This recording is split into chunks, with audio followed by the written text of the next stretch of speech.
All right, that's John Cougar Mellencamp here on LRS102.com, and I am now joined by one of my faves. I love Mr. Matt Dudley, drummer out in North Carolina. How you doing, Matt? Hey, Jen. Doing great. How about you? I am doing great. I almost forgot to turn the pod down. I am doing great, Matt. How are you, man? I'm doing good. Just finished up some teaching early today, and now I've got the rest of the evening off, which is very rare for me because normally I'm pretty busy and have places to go and play. And this Thursday I have free, so it's been nice. I live at a small town called Lake Waccamaw, so I'm probably going to get outside and enjoy nature for a little bit, get out of the house, get away from drums for a moment. I hear you. It's hard to get away from them, isn't it? It is. Yeah, I like to say I didn't choose drums, they chose me, and there's been many times where I've run from them, and they just keep following me around. I can't get away from them. So, Matt, right. Matt, I was going to tell you, I follow you, of course, on social media. Twitter is, I think, where we met, isn't it? Yeah, it sure is. Yeah, we love our Twitter, and I tell you what, there's such a great drummer group, family, social media family on Twitter that I love. And there's also, we're all over social media, period, but I just love Twitter for the drum stuff, really, Yes, definitely. There's so many good and humble people on there. That's the thing about the drum community is, I guess we're all out there for the same purpose. Is the fact that we're in love with drums and with music, and we're trying to share things with each other. So it's not a competition, and it's not anything of where one person's wanting to withhold information or withhold the secrets from the other guys or girls. You know what I mean? Exactly. Yeah. It's a big tribe. Everybody helps everybody else. So. Yeah, I love that about social media. One of the things, of course, I hate social media too, but I also love it for the fact of you can network with people all over the world, and and it's just so rad, that all the connections you can make and whatnot, and me and you being one of those two. And I was on your podcast a couple years ago or something like that, and when I was looking for drummers to interview, I thought, man, Matt would be a super cool guy to interview. So, Matt, real quick, let's tell our listeners here at LRS102.com, how did you get your start in drums? Oh, wow. Well, let's see. I was 8. So 8 years old, I could remember walking in front of the TV and seeing the video for One by Metallica. Oh, and cool. I remember seeing the shot of Lars Ulrich playing that double kick part, and it just caught my eye. And my brother, he had been playing drums in school band at that time, in the marching band in high school, and I said, well, man, maybe I can get my brother to show me some stuff, at least with my hands. Yeah. So he showed some interest in wanting to teach me and taught me rudiments and how to read music. And I went through middle school and started some little bands with friends when I was like 14 or 15, and I got my first drum set, and graduated high school, knew I wanted to do something with drums and music, but I didn't really know what I could do. This would have been back in 2002. The only options you had were move to a big city and try to just make it, or you had to get a performing degree or be a band director. And I didn't want to do any of those. I wanted to. You wanted to rock and roll, man. Yeah, I wanted to just make it playing drums in a small town where I was, and I don't know. I put in a lot of work over the years, and I've been teaching now for 16 years. Kudos doing to you, man. Full time. Yeah.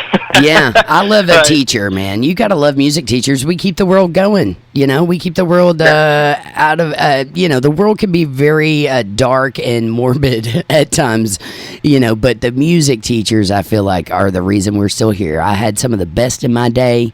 You're an educator. Yes. I'm an educator. We're all educators. And it's funny how it always starts in marching band, it seems like, church or marching band. That's where it all starts, seems like, yeah.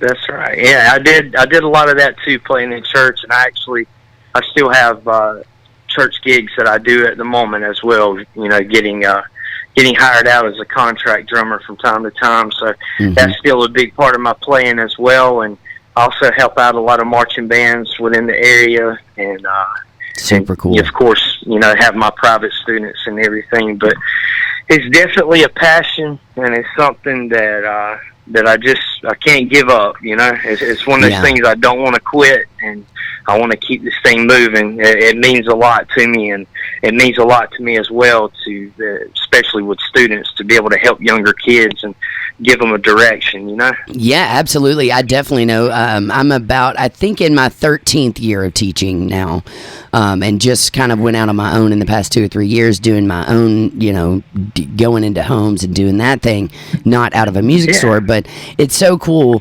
because I feel like passing on the gift of music is giving back to the world, in a special way. And I love everything about being a teacher. What's funny about me, Matt, is I dropped out of music school because I thought, what can I do with a music degree other than teach? And then I was like, I don't want to be a teacher. And so I dropped out of music school and worked full-time in media, radio and television, and then took a side job teaching, and then found that I loved it, and it was a passion of mine, and that I was really good at it, and, privately, obviously, not in the school system, but at the same time, I love to give kids the tools that they need to know, and then just sit back and watch them fly, man. But, some of my kids now are out on tour every night. They've playing all over the world. Even here on LRS, in our lineup, our musical lineup, we have some of my students in their bands. It's just so amazing to skip, 15 years later and just sit back and be like, wow, I helped that kid at some point, learn a paradiddle or whatever it is, Speaking of that, Lars won. Isn't that 6 tuplets he's doing on his feet? 16th note triplets. Yeah. With his feet. Yeah, the dig it, the famous part. Yeah. I always teach that hamburger, fries, and Coke. I like word association when I'm teaching rhythm. Which is really cool. The kids think it's funny. At least. But yeah. You mentioned earlier. You said that you had dropped out of music school. I actually went back to college later on when I was 26.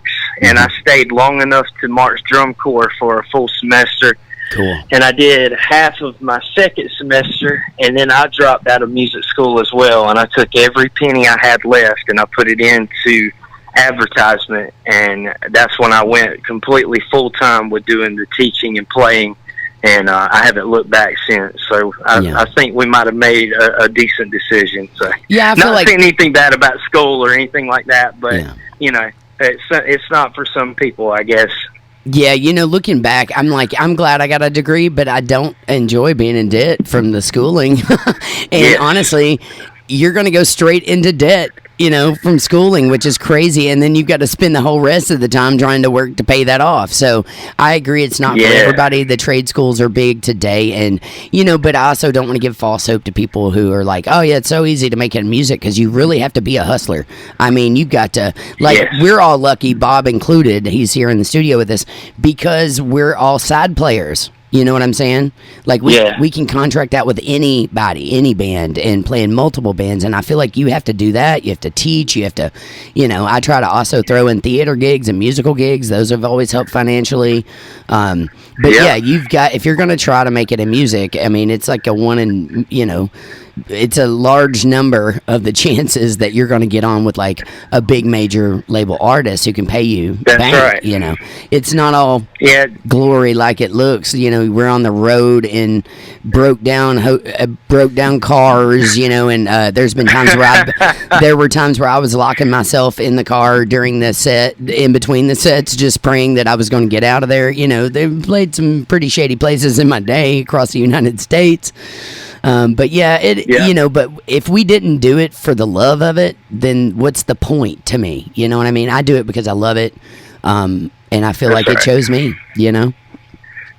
That's right. And like you were saying, you do have to be multifaceted. Same way with me. I've got my students I teach throughout the week, and then I've got these gigs where I get hired out, as a contract drummer for churches and whatnot. And then I also play in a cover band where we do old 50s covers, and then I get hired out to do occasionally, some recording projects, and also I work one day a week for one of my friends I play music with. He's a podiatrist, and basically I go in every Tuesday and I record and film foot surgeries for educational purposes for him. Wow, so, that's an interesting gig. Man, as a drummer, I would think that would be painful to watch because we need our feet for our hi-hat and our bass drum. You know what I mean? That's very, very true. Yeah, I've learned a lot while I've been there. I've learned a lot about editing video and things like that, but also about the foot as well. So it kind of goes hand in hand, or foot and foot, excuse me. Yeah. You know, I was just thinking, well, two things. One, obviously, I worked in television for a long time, editing video, so that's where I got a lot of my editing skills, and obviously editing radio. At one point, I was on like 10 different radio stations at one time, editing all of them within a 3-hour time period. But it's super come in handy. My dad always said he thought I'd go on to make movies because I was always filming something when I was a kid. You know, he had the 8mm thing. This is before they even could put audio to the video. And it's paid off for people like me and you, because now with social media and YouTube and everything else, everybody's so visual. We were just talking about this same thing, how we're so visual now with our music, instead of just listening to it. It's paid off because, you'll put up videos of you drumming or doing something, and then I'm tuning in from Kentucky, watching you going, oh yeah, I want to try that out. And I love it that, that we have film, backgrounds and whatnot, editing stuff. But another question I had for you, going back to the foot surgeries, because that is interesting. I was like, here's where my head went. Okay, we have a one-armed drummer in Def Leppard. Is there any drummers out there that's one-legged? I'm curious about that. I don't mean to laugh about I'm sorry. I know it's a strange question, but I just had to ask. I don't really know. You know what? That is a great question. Do you know who Wynonna is? You know who Wynonna is, right? The country music artist Wynonna. She's a Kentucky girl. Yeah. She was in the Judds with her mama. Mama, He's Crazy, that duo. Anyway, her husband, that is her drummer now, was in a horrible motorcycle crash, and I think he lost his leg and has a prosthetic and still plays for her, if I'm not mistaken. So I think there is going to be probably several out there. I actually just discovered, talking about video online, this chick who is missing an arm. She's got a little nub down at her elbow, and she straps the drumstick on and plays drums like better than me. And I'm like, what in the world, man? And that's determination. Yeah, I sent her a message and I said, thank you for doing what you're doing, because you're very inspiring to watch from my end. Yes. Yeah. Anybody like that who has any form of handicap, be it physical or mental, like that, to see someone that puts in the time and the effort to go forward with the instrument like that, it's one of those things that kind of touches your heart. It's like, absolutely, this person really loves this thing. It's not just something that they're just doing, or they have like a habit or anything. I feel you on that. I kept hearing the phone vibrate. Oh yeah, sorry about that. It was laying down and vibrating. It was Bob sending me some video. What were you saying? It's a one-legged drummer. Oh, he found a one-legged drummer. Yeah, you guys have intrigued me now. The Ghost Inside drummer, Andrew. Can I buy a consonant? I don't know how to say his last name. The Ghost. I remember seeing that now. He has he's switched from a prosthetic leg that was made for his drums to something called a hammer. Wow. Drumming device. So there we go. Now we know. Well, now you know. There's a one-legged drummer. Courtesy Bob Ramsey, man. Sorry, I made the phone vibrate. No. Yeah, I didn't mean have to look this guy up. Yeah, me too. See, we get edumacated here, as I call it, edumacated. Yeah, that's right. So, Matt, what else you got going on there in North Carolina? Anything you want to let our listeners know about you? I don't know if you know anything about LRS, the station you're on, but we are Louisville's oldest rock and roll station. We've been around since 1964, since the Beatles came to America. And we broadcast live from this old Guild Theater building that Pink Floyd and Black Sabbath used to play at, and the Allman Brothers. And, when those artists were coming out, back when they were just on vinyl, we were breaking those artists, doing the deep cuts off of their vinyl records and all kinds of cool stuff. So it's a super cool station to be on. Yeah. Well, I'm grateful to be on here today. I've got right now my podcast is coming back out. Right. Instead of it being Behind the Kit podcast, now it is just going to be called the Matt Dudley Drumming Podcast. Cool. And you'll be able to find that on my website, mattdudleydrumming.com. And then besides the podcast, right now I've got kind of a music/photography project that I've been doing for a couple of years now, and it's called Trial Transition Advance, and that's also trialtransitionadvance.com, and I'm also that on Instagram as well. But just doing some photography work, and I've released 2 instrumental albums recently, and you can only find those on Bandcamp at bandcamp.com, so it would be Trial Transition Advance on Bandcamp if you want to look that up. But yeah, it's instrumental music where I got together with many different friends and had everybody kind of guest star on these 2 albums that I've put out. And it's just a passion project, something I'm wanting to do. I don't care about making money off of it. It's just something I enjoy doing, making music with friends, and also just getting out and trying to get better at photography. Not that I'm buying expensive cameras or anything, but mainly I'm just using my phone right now and just enjoying the view. I've done entire videos from nothing but an iPhone. I really have. You can do that stuff now. It's wild how awesome the quality is. I know the quality's good, and they make all these cool filters where you can just make it look cool and do all kinds of wacky, wild stuff. And I've always been a big fan of video and audio, and just a geek in that sense. So an audiophile, I guess, videophile, whatever you want to call them. But yeah, kudos to you for doing everything you do, Matt. Thank you so much for tuning in today and coming on the show. And thank you for all your efforts out there at keeping drummers, educated on reading and playing. And all the instrumental album sounds super rad. 2 of them. I need to check that out for sure. And I appreciate you being on the show today. Well, thank you very much. And sorry I didn't get to speak earlier, but hey, Bob, hope you're doing well, man. I am doing great, and hope I get to come by the lake sometime. Heck yeah. We want to come to the ocean on the up by you. There we go. That's right. Yeah.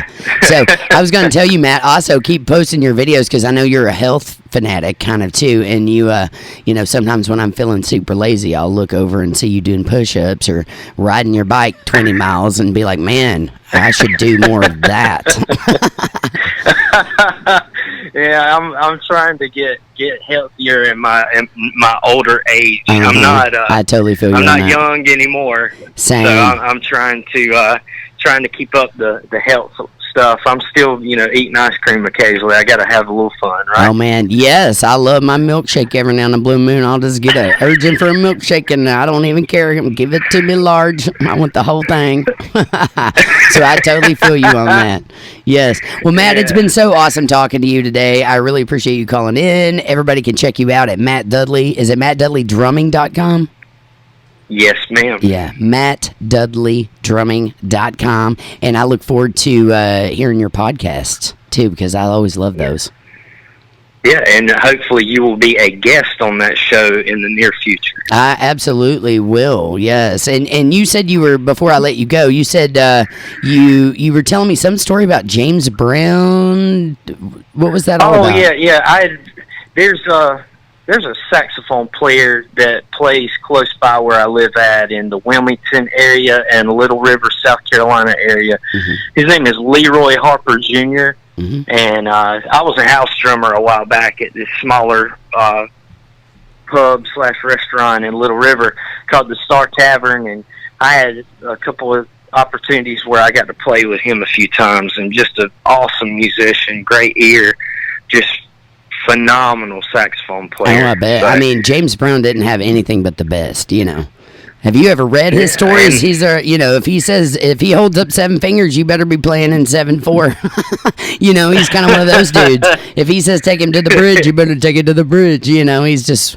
I hear he was crazy to work for. He'd just be like, "You ain't getting paid tonight. You sucked." Kind of thing. Yeah, you gotta love those front artists that are really, really tough to work for. But man, I guess once you get on his level, you've gotta, have the best of the best. And it showed off definitely through his recordings and whatnot. Yeah. It sure did. Well, Matt, you take care today. Thank you for calling in. I'll be checking in with you soon. I'd be happy to be a guest on your podcast. Absolutely. Yes to that. So you have a great day and keep on drumming, man. Keep rocking it out. We'll do it, Jen. Thank you so much. You're very welcome. That was Matt Dudley. You can check him out on mattdudleydrumming.com. Bob, I've known Matt for a little while, and he's just a really cool dude, man. He does all kinds of cool stuff and music. Sounds like it.